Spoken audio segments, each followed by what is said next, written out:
नमस्कार दोस्तों, स्वागत है आप सभी का ऑनलाइन मॉडल स्टडी चैनल में। तो जो लोग सीटेट की तैयारियां कर रहे हैं, मैं उनके लिए पेपर 1 कराता हूं। 2021 से 22 का जो भी प्रश्न है, जो ऑनलाइन एग्जाम हुआ था उसका सेशन मैं करा रहा हूं। आज 7 जनवरी 2022 का पेपर जो ऑनलाइन हुआ था उसको कराऊंगा। इस सेशन में मैं सबसे पहले ईवीएस करा देता हूं, क्योंकि ईवीएस का डिमांड सबसे अधिक है। कारण यह है कि ईवीएस का जो क्वेश्चन है वह काफ़ी लॉन्ग क्वेश्चन पूछा जा रहा है और क्रिटिकल क्वेश्चन है, तो मैं आपको ट्रिक से कराऊंगा। ध्यान दीजिए, सबसे पहली बात मैं आपको ट्रिक से कराऊंगा। और याद रखिए सभी कोई 100% आप सीटेट निकालेंगे। मेरे यहाँ पेडागोजी कर लीजिए, उसके बाद कहिएगा कि हाँ सर मैं गारंटी के तौर पर निकाल के आऊँगा। तो चलिए आज करते हैं ट्रिक से ईवीएस पेडागोजी। सबसे पहले तो मैं ईवीएस निकाल लेता हूं। आप सभी कोई मेरे चैनल पर नए हैं तो सब्सक्राइब करके बगल में एक घंटी होगा, उस घंटी पर क्लिक कर लीजिए ताकि मैं जब भी वीडियो डालूं आपको नोटिफिकेशन मिल पाए। चलिए शुरू करते हैं। ईवीएस आ जाइए। चलिए फर्स्ट क्वेश्चन तो आपको बनाने वाला दे दिया। क्या है बनाना? दूरी दिशा वाला एक क्वेश्चन पूछता है। यहाँ औसत चाल पूछ रहा है, तो दूरी इतना है तो औसत चाल बराबर होता है दूरी बटा समय, मतलब 504/7 घंटा, और इसको 5/18 से आप गुना कर लीजिएगा। आपका उत्तर जो हो जाएगा वह 20 मीटर प्रति सेकेंड आ जाएगा। कितना आएगा? 20 मीटर प्रति सेकेंड। बनाने वाला क्वेश्चन है तो थोड़ा सा डिस्प्ले मेरे पास छोटा है जिसकी वजह से मैं नहीं बना पाता हूँ। फिर भी चलिए नेक्स्ट क्वेश्चन। ये भी आपका दूरी दिशा वाला क्वेश्चन है, तो चलिए मैं पढ़ करके इसको मैं थोड़ा सा कोशिश करता हूं कि इसी डिस्प्ले पर बना दूं। चलिए इसे डिस्प्ले पर बनाना काफ़ी मुश्किल लग रहा है ना। चलिए इस क्वेश्चन को छोड़ते हुए आगे की ओर बढ़ते हैं। सबसे पहली बात कि हम केवल पेडागोजी करा दें क्योंकि डिस्प्ले मेरे पास छोटा है। चलिए क्वेश्चन है क्या, सिलौट के बारे में नीचे दिए गए कथनों में से कौन सा कथन सही है, चुनिए। देखिए सिलौट के बारे में आप सभी को बताना है कि कौन सा कथन सही है। ये 40 वर्ष तक जीता है, अपने जीवन काल में 50 वृक्ष नहीं बदलता है, ये गलत बोल दिया। ध्यान दीजिएगा। बी में है सिलौट 10 वर्ष तक जीते हैं, तो ये गलत बात है। 10 वर्ष नहीं, ये 40 वर्ष तक जीता है, तो यहाँ भी गलत बोला। ध्यान से करिए, सिलौट 40 वर्ष तक जीता है, सही बोल रहा है, और अपने जीवन काल में 8 वृक्षों पर घूमने का तकलीफ उठाते हैं। मात्र इतना ही करता है, आलसी होता है, 40 वृक्ष पर नहीं घूमता है, तो ये आपका गलत हुआ। नेक्स्ट क्वेश्चन फटाफट करेंगे, काफ़ी मज़ेदार तरीका से कराऊंगा आप सभी को। क्वेश्चन क्या है कि जंगलों के ज़्यादा कटने से निम्नलिखित में क्या स्थितियां संभावित है? बताइए जंगल कटने से क्या होता है। ऑप्शन है यहाँ पे, ध्यान दीजिएगा आप लोग। जंगल के कटने से क्या दिक्कतें होती है? तो आसपास की जगह ज़्यादा ठंडी हो जाती है, ये गलत बात है। जंगल कटने से गर्मी होती है, ठंडी नहीं होती है, तो यहाँ पे ठंडा गलत लिखा। वर्षा का जल का रिसाव कम होता है। देखिए जंगल कटेगा तो वर्षा का जल कम होगा, बात सही बोला। बहुत वर्षा जल मृदा को बहा कर ले जाएगा, क्योंकि जब जंगल कट जाएंगे तो जंगल से ही मृदा को, जंगल जो है वह मृदा को पकड़े रहता है ऐसे जड़ के माध्यम से, ठीक है। भौम जल स्तर बढ़ जाएगा, बोले तो और नीचे की ओर चला जाएगा, तो आपका उत्तर बी, सी और डी जाएगा कूट में, ठीक है। तो बी, सी, डी कहीं भी होगा वही सही जाएगा, और यहाँ पे मिस्टेक किया होगा शायद, तो मैं आपको बता दूं बी, सी और डी आप करके आइएगा। नेक्स्ट क्वेश्चन, कक्षा 5 की पाठ्य पुस्तक में छपे, सुनिएगा ध्यान से, गोलकुंडा के किले के मानचित्र में 1 सेंटीमीटर बराबर 110 मीटर दूरी दर्शाता है। बोले तो 1 सेंटीमीटर बराबर क्या लिखा? 110 मीटर लिखा, तो आपको 15.4 सेंटीमीटर करना है, तो आप 110 से गुना कर लीजिए और 1000 से भाग कर लीजिए, कारण कि आपको किलोमीटर में दिया हुआ है। तो आपका उत्तर जो प्राप्त होगा 1694 आएगा, 1000 से भाग करिएगा तो आपका 1.694 किलोमीटर आपका उत्तर। नेक्स्ट क्वेश्चन काफी मजेदार है कि मिजोरम के निकटवर्तीय परदेशी 3 राज्य कौन है, बताए। मिजोरम के निकटवर्ती प्रतिवेशी 3 राज्य बताना है आपको, ध्यान से जवाब दीजिए। तो मिजोरम के निकट आपका त्रिपुरा है, मिजोरम के निकट बिहार नहीं है, बिहार नहीं है, ठीक है। तो ये तो गया काम से। अब रहा 2 ऑप्शन सी डी। तो मिजोरम के निकट त्रिपुरा पड़ता है, आसाम पड़ता है और मणिपुर पड़ता है, लेकिन मिजोरम के निकट आपको पश्चिम बंगाल नहीं पड़ता है। आपका उत्तर D is the right answer, बहुत बेटर है। नेक्स्ट क्वेश्चन काफी मजेदार है। और भारत के किस राज्य या संघ शासित प्रदेश में पहाड़ों पर जंगलों के निवासियों की ग्रामीण सभा एक विशेष सभा में लॉटरी निकालकर यह निश्चित करती है कि किस परिवार को उस साल खेती कर कितनी जमीन मिलेगी। सुनिएगा, ये सीधी सी बात घुमा के पूछा है कि लॉटरी खेती कहाँ होती है। देखिए लॉटरी खेती समझ लीजिए, पैसे से टॉस बुझाया जाता है, जो टॉस जीतता है उस साल वही खेती करेगा। और यह लॉटरी खेती आपको मिजोरम में, बहुत बेटर जिन्होंने भी किया। नेक्स्ट क्वेश्चन, जो लोग ऑफलाइन है सभी कोई जुड़ जाइए, मेरे यहाँ के सभी स्टूडेंट जुड़िए, क्योंकि आप लोगों के लिए ऑनलाइन ऑफलाइन दोनों सुविधा मैं किया हूँ ताकि आप लोग अच्छा नंबर ला सके। 100+ नंबर चाहिए मुझे, चाहे आप जो कीजिए। माउंट एवरेस्ट नीचे दिए गए किस देश का भाग है। आपको पता है कि माउंट एवरेस्ट जो भी नेपाल में है, भारत में भी है लेकिन वो रियल रूप से नेपाल का भाग है। क्लियर, चलिए 8850 मीटर उसका ऊंचाई है, याद रखना है। कुछ सागर माता के नाम से जाना जाता है नेपाल में, उसका पूजा भी होता है वहाँ पे। नीचे दिए गए विकल्पों में उन परिवर्तनों को पहचाने जिसे उत्क्रमित किया जा सकता है। अब उत्क्रमित शब्द जो नहीं जानेगा वह गलत करके आएगा। उत्क्रमिक बोलते हैं एक रूप से दूसरा रूप और दूसरा रूप से पहला रूप, उसको कहते हैं उत्क्रमणीय अभिक्रिया या उत्क्रमणिक।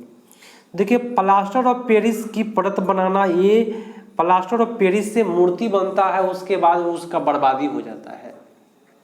मोम को पिघलाइएगा फिर से मोम बन जाएगा, तो यही उत्क्रमणीय अभिक्रिया है। उत्क्रमिक मतलब याद रखिए एक रूप से दूसरे रूप और दूसरे रूप से पहले का रूप, उसको कहते हैं उत्क्रमणीय।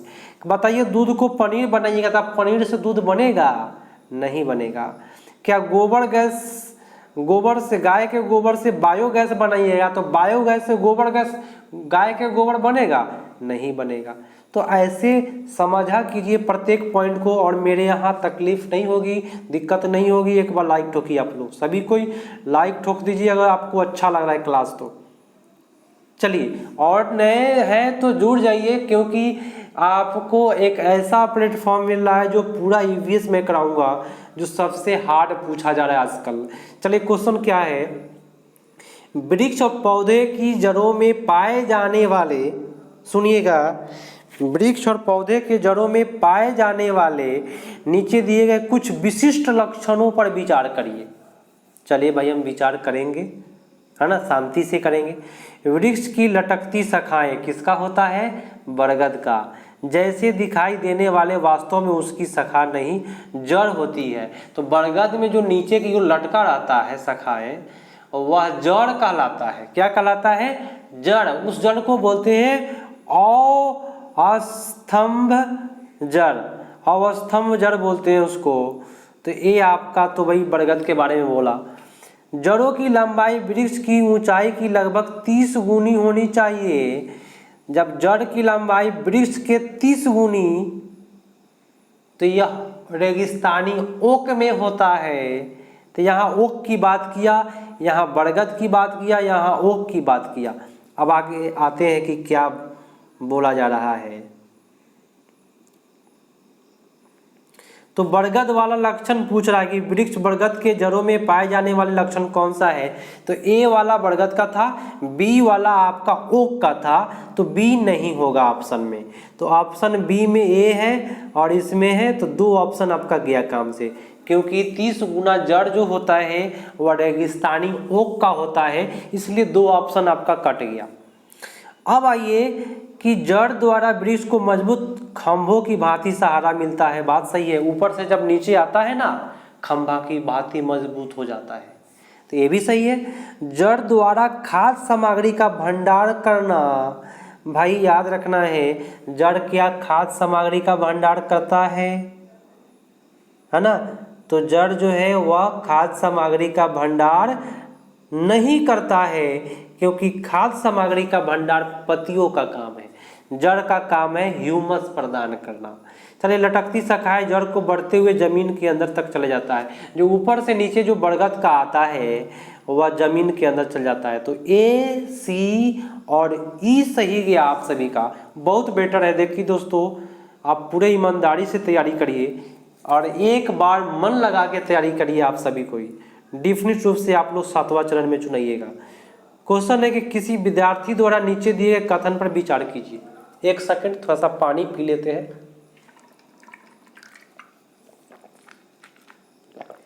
तब तक आप लोग क्वेश्चन पढ़ लीजिए।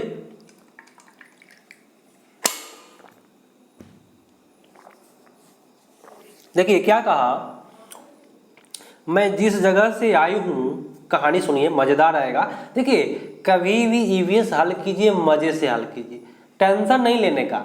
हम जब तक है तब तक टेंशन नहीं लेना है। मैं जिस जगह से आई हूं वह एक पहाड़ी इलाका है। चलिए, अच्छी बात है। हमारे यहाँ बहुत बारिश होती है। चलो भाई, लग रहा है कि ले जा रहा है आसाम की ओर। और बर्फ भी पड़ती है। यहाँ बर्फ की बात है तो आसाम कट गया। जब ठंडी अधिक होती है तो धूप में बैठना अच्छा लगता है। देखिए दोस्तों, बर्फ पड़ रहा है, सुन लीजिए, और धूप उगा है, नजरिया देखिए कितना मजेदार होगा। धूप जब बर्फ पर पड़ेगा, चमकेगा, क्या नज़ारा होगा। और ये जो नज़ारा देखने को मिलता है वह सबसे मज़ेदार इलाका है मनाली, कुल्लू मनाली, है ना, हिमाचल प्रदेश में आपका। बहुत बेटर। नेक्स्ट क्वेश्चन पाइए। आपकी मित्र कमजोर दांत और हड्डियों के कारण अस्वस्थ है, मतलब बीमार है। उसके उबरने के मतलब कि ठीक होने के लिए निम्न में कौन सा बेटर होगा? देखिए, दांत और कमजोर हड्डियां के लिए फास्फोरस चाहिए और क्या चाहिए? विटामिन सी भी चाहिए। तो सबसे बेटर जो है वह दूध खिलाइए उसको, सब्जियां खाएगा, पालक, ठीक है, और फल खाएंगे तो सबसे बेटर उनको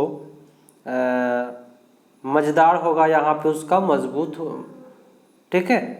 सबसे बेटर उबरने के लिए तरीका क्या है? दूध, सब्जियां, पालक और फल। कह रहा है कि दांत कमजोर कह रहा है, दांत खराब कहता तो आंवला होता, ठीक है, लेकिन दांत कमजोर है, हड्डियां के कारण अस्वस्थ है, तो हड्डी मजबूत के लिए आपको चाहिए, दांत मजबूत के लिए दूध, सब्जियां, पालक और फल भी खाइए, फ्रूट भी खाइए, ठीक है, सबसे बेटर यही है। नेक्स्ट, शायद एक कूट होगा, तो कूट को सबसे पहले देख लिया जाए कि कूट का जो ऑप्शन है वह क्या क्या है, ठीक है, थोड़ा सा देख लीजिए और उसके बाद जवाब दीजिए। चलिए, अब देखिएगा, मधुमक्खी के बारे में बताना है, क्या सही है मधुमक्खी के बारे में, क्या गलत है। मधुमक्खियाँ, प्रत्येक छत्ते में बहुत सी रानी मक्खियाँ होती है, बहुत रानी मक्खियाँ नहीं होती है, एक ही रानी मक्खियाँ होती है। आपका गलत हुआ फर्स्ट। प्रत्येक छत्ते में कुछ ही नर मक्खियाँ होती है, तो ये सही जा रहा है, नर मक्खियाँ होता है। प्रत्येक छत्ते में बहुत सारी काम करने वाली मक्खियाँ भी होती है, ये भी सही है। जो काम करने वाली मक्खियाँ क्या करती है? तो शहद और फूलों के रस को एकत्र करता है, जुगाड़ करता है, ये सही है। यदि काम करने वाली मक्खियाँ न हो तो छत्ता शहद नहीं बनेगा। ये बात सही है। नर मक्खियाँ छत्ते के लिए बहुत महत्वपूर्ण है क्योंकि वह फूलों को खोजने में सहायता करता है। मैं आपको बता दूं, नर मक्खियाँ कोई काम नहीं करता है, फूलों को नहीं खोजता है। नर मक्खियाँ का काम केवल है प्रजनन बढ़ाना रानी मक्खियों के साथ मिल करके। तो आपका उत्तर हो जाएगा बी, सी और डी केवल जाएगा। क्लियर? चलिए नेक्स्ट क्वेश्चन है, ये भी आपका कूट है और डरिएगा नहीं, जब तक हम हैं तब तक दिक्कत नहीं होगी। नीचे दिए गए, थोड़ा सा बड़ा कर लेते हैं। नीचे दिया गया है कि विशेषताओं को चुनिए, सभी जानवरों में जो गुण पाया जाता है उसको बताना है। कछुआ, अजगर, बाज, छिपकली, शहद की मक्खियाँ। देखिए जितना भी है सब आपको अंडा देता है या अंडा देने वाला है, बाकी कोई चीज़ सही नहीं होगा। जहरीला नहीं होता है कछुआ, ये आपका गलत बात बोला है। ठीक है, चलिए नेक्स्ट क्वेश्चन पाइए। तो केवल सी मारिए, बात खत्म। देखिए दोस्तों नेक्स्ट क्वेश्चन है और ये भी आपका एक कूट है। 75 नंबर क्वेश्चन कूट दे रहा है। चलिए देख लेते हैं, कूट पता चल जाना चाहिए कि कूट है कि क्या है, तो आपका अच्छा जाएगा। चलिए केंचुआ के बारे में बताना है। आपको पता है कि केंचुआ जमीन में छिद्र बनाते हैं और जमीन को पोली मतलब कि नरम बनाता है, भुरभुरा बनाता है। ये सही लिखा। ये पत्तियों और पौधों को खाते हैं और इनके मल से मृदा उपजाऊ बनती है। या मृत पत्तियाँ, पत्तियाँ नहीं खाता है, अगर मृत पत्तियाँ कहे, मृत पौधे कहे तो सही जा रहा है, एक खाता है मृत।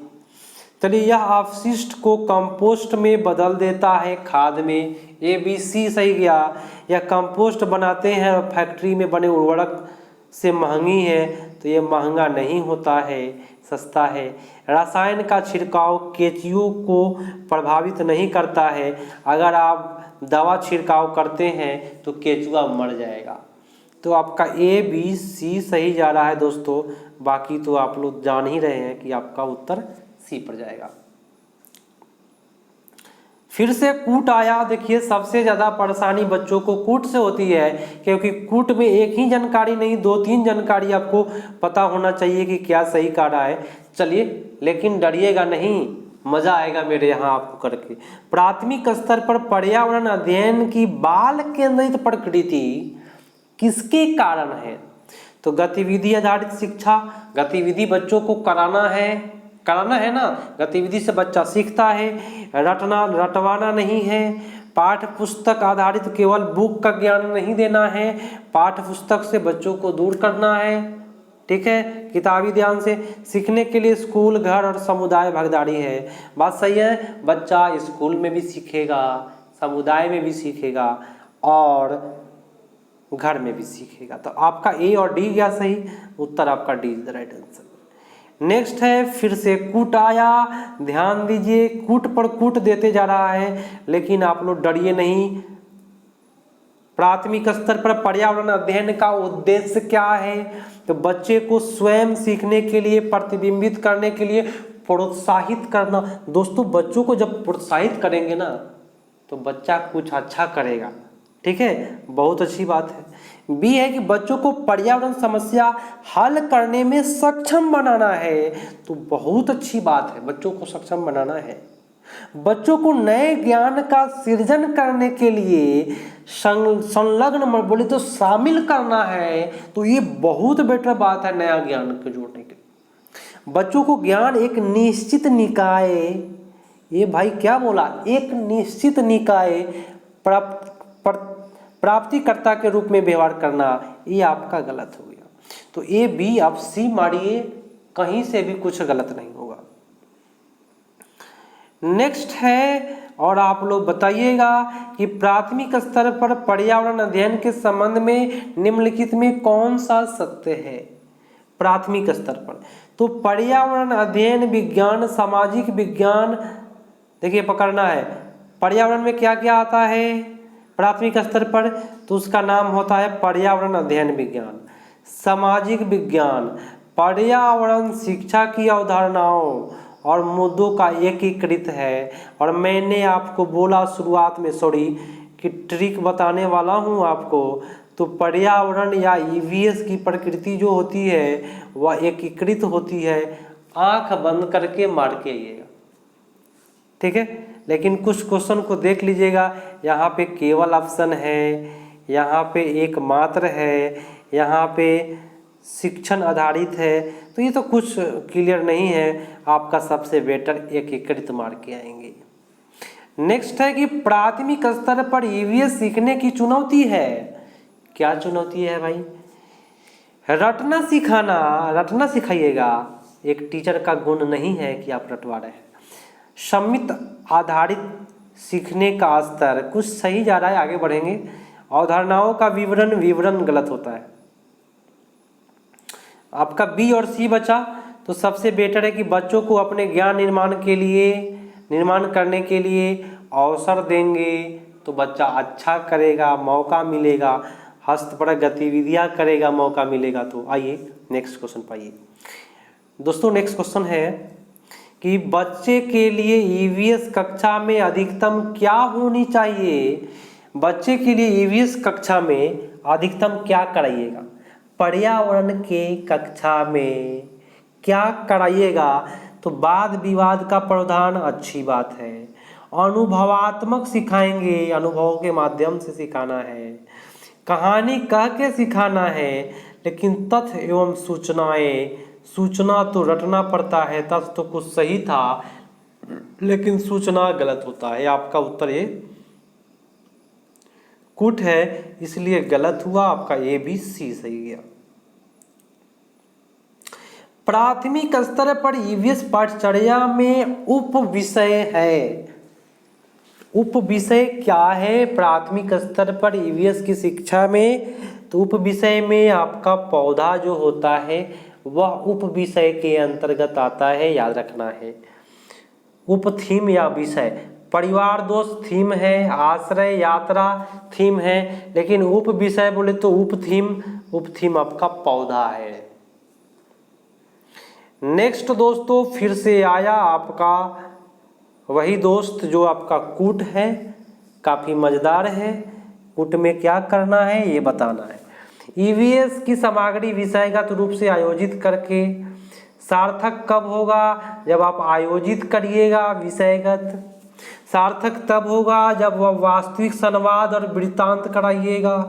सार्थक तब होगा जब प्रयोग करेंगे। कहीं सर प्रयोग तो गलत जाता है, लेकिन याद कर लीजिए अब की बार 2020 शिक्षा नीति में प्रयोग पर बल दे रहा है। विद्यार्थियों को दिए गए उत्तरों का मौखिक मूल्यांकन, देखिए केवल मौखिक मूल्यांकन ही नहीं करना है, इसलिए आपका उत्तर ए बी सी जाएगा। क्लियर है ना भाई? नेक्स्ट है कि ईवीएस के संबंध में प्रासंगिकता का मतलब क्या है? प्रासंगिकता का मतलब बताना है। आपका उत्तर फर्स्ट में क्या दिया है? ईवीएस सरल से जटिल सीखना, ठीक तो लिख रहा है। आगे देखिए, ईवीएस ज्ञात से अज्ञात सीखना, ईवीएस उदाहरण के माध्यम से सीखना, सब सही जा रहा है। अब देखिए क्या करना है। प्रासंगिकता का मतलब होता है कि ईवीएस सामग्री में वास्तविक जीवन स्थितियों और विद्यार्थियों के तत्काल वातावरण से जोड़ के सिखाना। मेरी बात ध्यान से सुन लीजिए। ईवीएस में अगर आपसे बोले कि प्रासंगिकता का मतलब क्या है, तो आप खोजिएगा कि वास्तविक जीवन से जोड़ के बच्चों को पढ़ाना है। क्लियर ना भाई? चलिए नेक्स्ट क्वेश्चन कि भोजन विषय के मुद्दे विद्यार्थियों के लिए सार्थक प्रामाणिक हो सकता है यदि, प्रामाणिक कब होगा? यदि मुद्दों के इर्द गिर्द समूह कार्य और चर्चाएं आयोजित करें। जब मुद्दा जो देखिए यहाँ कह रहा है मुद्दा, यहाँ कह रहा है मुद्दा, तो मैंने आपको ट्रिक क्या बताया दोस्तों कि जब भी कभी क्वेश्चन में जो बात बोले ऑप्शन में बोल रहा है तो समझिए वो 100% सही जाएगा। 100% की तो गारंटी नहीं लेते हैं, लेकिन 98% सही जाता है अभी तक। ठीक है, चलिए नेक्स्ट क्वेश्चन। ईवीएस सीखने के लिए कौन सबसे अच्छा साधन हो सकता है? तो क्षेत्र भ्रमण कराइए, बच्चा पर्यावरण के बारे में सीखेगा। ट्यूटर नहीं चलाएगा, फेसबुक नहीं, पुस्तकालय नहीं, तो आपका उत्तर ए इज द राइट आंसर। आइए नेक्स्ट क्वेश्चन पर कि भाई जल थीम से संबंधित मुद्दों को प्रभावी ढंग से सिखाया जा सकता है यदि क्या भाई, जल को प्रभावी ढंग से कैसे सिखा सकते हैं? यदि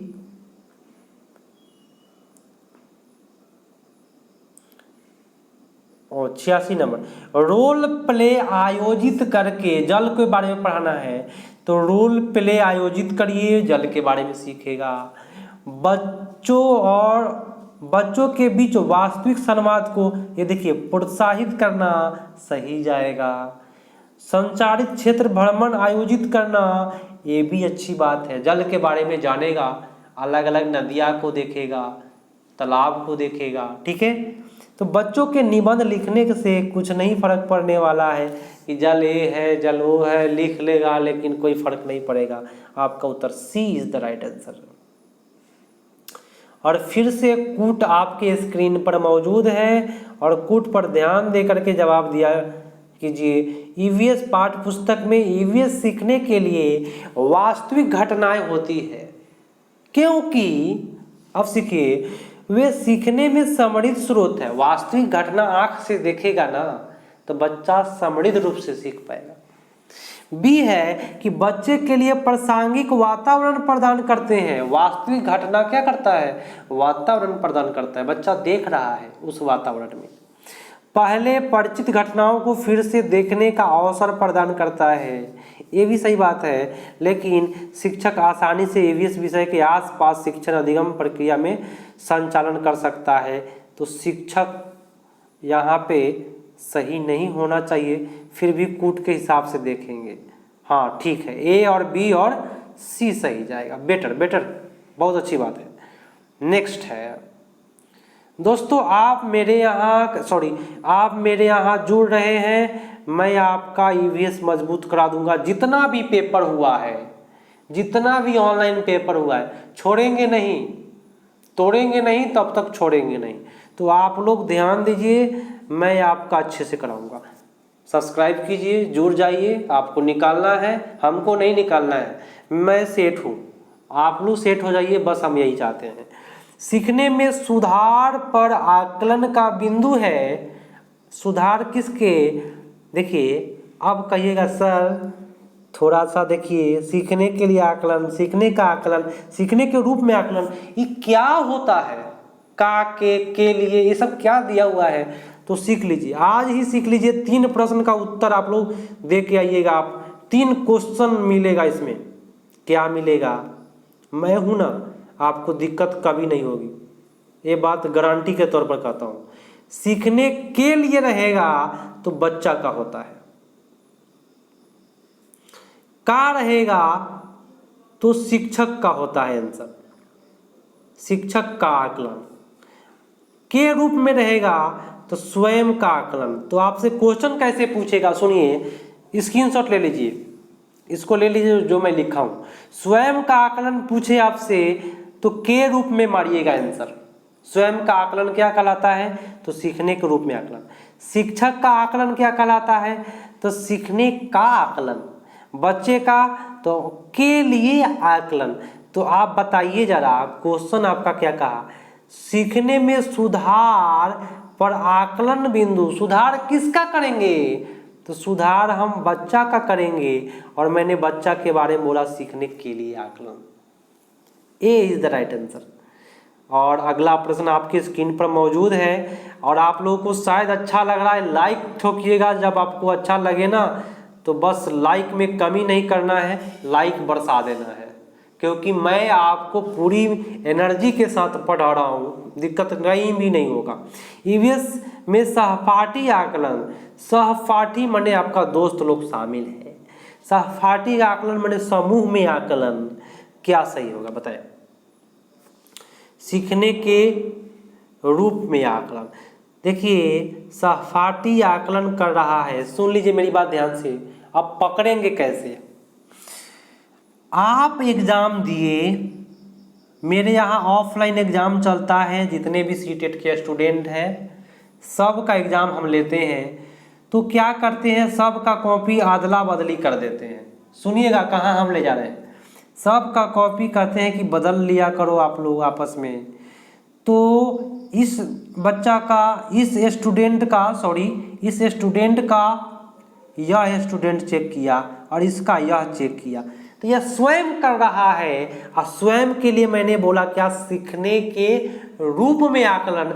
मैं आकलन नहीं कराता हूँ। बच्चा बोले तो मेरे यहाँ जो भी पढ़ने आते हैं, जो भी सीनियर लोग हैं, सभी कोई खुद से आकलन कर लेते हैं। तो स्वयं आकलन, सीखने के रूप में आकलन, तो ये आपका सही जा रहा है। सीखने के बारे में आकलन नहीं होगा, सहपाठी आकलन, सीखने के परिमाणों नहीं होगा, का आकलन टीचर का होता है नहीं होगा। और एक चीज मैं लास्ट में फिर से कहना चाह रहा हूँ, सुनिए। मैं लेट क्यों करता हूँ क्वेश्चन में, क्योंकि क्वेश्चन में 2-3 क्वेश्चन पूछता है और आप लोग फंसे नहीं अगर पूछे तो। देखिए नोट क्या करना है, सहपाठी आकलन को सीखने के रूप में आकलन कहते हैं। नोट मारिए फटाक से।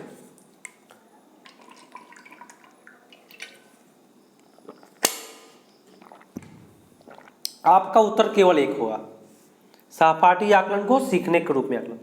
और आज का लास्ट प्रश्न है, लाइक नहीं किए हैं और सब्सक्राइब काफ़ी लोग कम करते हैं, तो ज़रा ध्यान दीजिए कि मैं आपको इतना मेहनत किया तो सब्सक्राइब करिए। क्लास आपको करना है, सीटेट आपको निकालना है, और आपके सब्सक्राइब से हमको कोई $100 नहीं मिल पाएगा।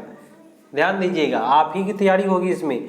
चलिए, ईवीएस के एक शिक्षक एक आकलन उपकरण का उपयोग करता है जो न केवल सबसे अच्छा बल्कि एक समय में बच्चे के सभी प्रकार के कार्य या गतिविधि को एकत्र करता है। जितना भी एक समय में कर रहा है, एक समय में जितना भी बच्चा कार्य किया, ये पकड़ने वाली बात है। एक समय में जितना भी बच्चा कार्य किया, लिखा हुआ है यहाँ पे, एक समय में जितना भी बच्चा कार्य किया उसको क्या कर रहे हैं, एकत्र कर रहे हैं। तो आप लोग आज से याद रखिए, उसको पोर्टफोलियो करके आएंगे। बच्चा जितना भी गतिविधि करेगा एक समय में, उसको हम पोर्टफोलियो में नोट करके रखते हैं। रूब्रिक्स की बात मैंने आपको बाद में लिखाऊंगा, इसमें 4 ही चीज़ 5 ही चीज़ होते हैं, लेकिन पोर्टफोलियो में हर चीज़ होते हैं।